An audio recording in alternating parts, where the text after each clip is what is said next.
not the finish that you wanted. Yeah, I mean,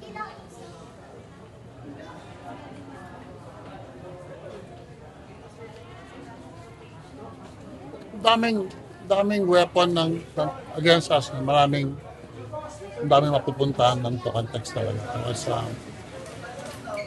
I was outcoached by Chot by, trying to find those mismatches. We had no solution.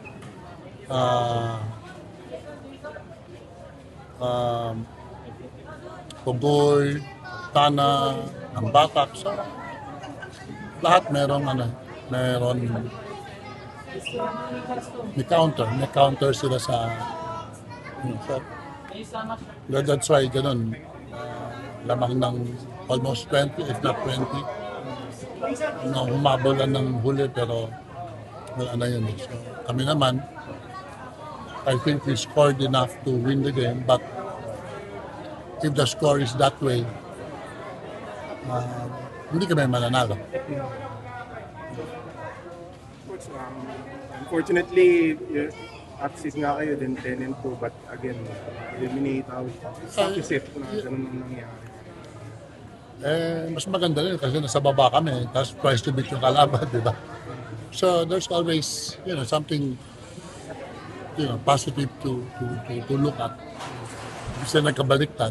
So, if we can remain consistent naman this way, sooner or later,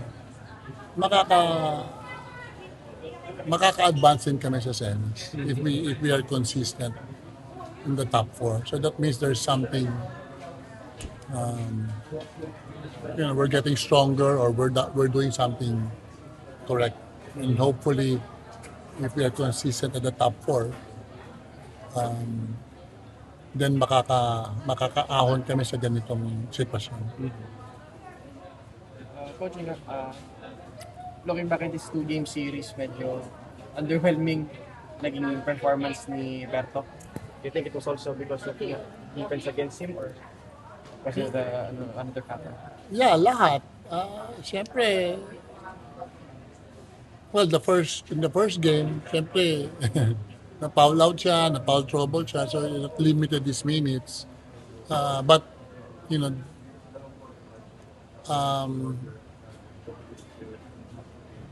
nagiging double yung trabaho niya. He has to score and then he has to defend also at the same time.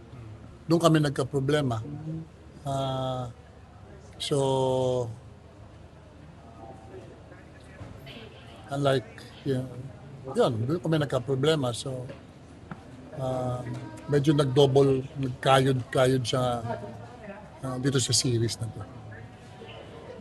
Coach, I hope hindi too premature to ask, pero sa ngayon po ba may parang plans na to prepare for the third conference? Yeah, we'll just give him a break for a few weeks and then pero wala pang exact date na babalik kami. So, but won't be that long naman.